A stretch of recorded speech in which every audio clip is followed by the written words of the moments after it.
Elon Musk se sentou com um jornalista lacrador da BBC, acho que o nome dele é James Clayton. O papo começa com o jornalista entrevistando o Elon Musk, mas o jogo vira rapidamente.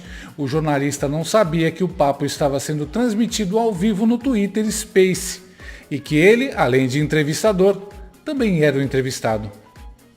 Eu peço que você assista isso. Olha que coisa mais linda. I would only just add that, we have spoken to people who have been sacked that used to be in content moderation, and we've spoken to people very recently who were involved in moderation, and they just say there's not enough people to police this stuff, particularly around hate speech in the company. Is that what something hate that you speech want are you to talking address? about? I mean, you use Twitter. Right. Do you see a rise in hate speech? I mean, But just a personal anecdote, like what do you? I don't. Personally, for you, I would see I get more of that kind of content, yeah, personally. But I'm not going to talk to the rest of for the rest of Twitter. You But see more hate personally, speech personally. I would say I would see more hateful content in that. Content you don't like or hateful? What do you mean to describe a hateful thing? Yeah, I mean, just content that will solicit a reaction, something that may include something that is slightly racist or slightly sexist, those kinds of things. So you think if something is slightly sexist, it should be banned? No, Is that what you're saying? I'm not saying anything. I'm saying. Well, I'm just curious. I'm trying to understand what you mean by hateful content. And I'm asking for specific examples. And you just said that if something is slightly sexist, that's hateful content. Does that mean that it should be banned? Well, you've asked me whether my feed, whether it's got less or more. I'd say it's got slightly more. That's why I'm asking for examples. Can you name one example? I honestly don't use. Honestly, I You don't. can't name a single example. I'll tell you why, because I don't actually use that for you feed anymore, because I just don't particularly like it. But you And said actually, you- a lot of people are quite similar. I only Well, look hang on a at my second. following. You said you've seen more hateful content, but you can't name a single example, not even one. I'm not sure I've used that feed for the last 3 or 4 weeks, and Well, then how did you see the hateful content?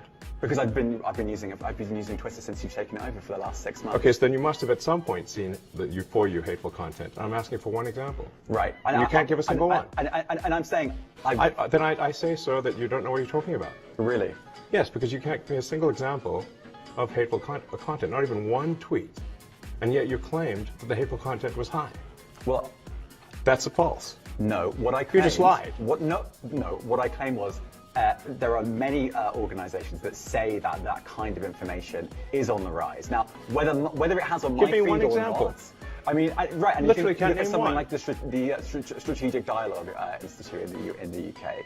They will say that. So Look, people will say all sorts of nonsense. I'm literally asking for a Right. single example, and you can't name one.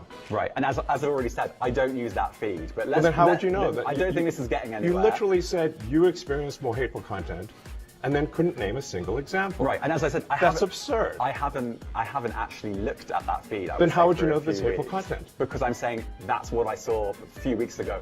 I can't give you an exact example. Let's move on. We only have a certain amount of time. Wow. COVID misinformation.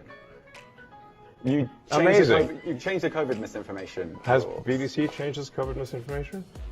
The BBC does not set the rules on Twitter, so I'm asking you. No, I'm talking about the BBC's misinformation about COVID. I'm literally asking you about, you changed the labels, the COVID misinformation labels. There used to be a policy, and then it then disappeared. Why do that? Well, COVID is no longer an issue.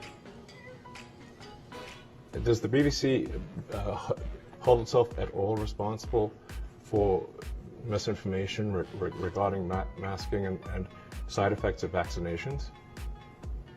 And not reporting on that at all?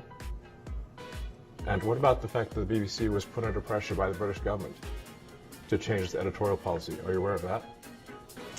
This is not an interview about the BBC. Oh, you thought it wasn't?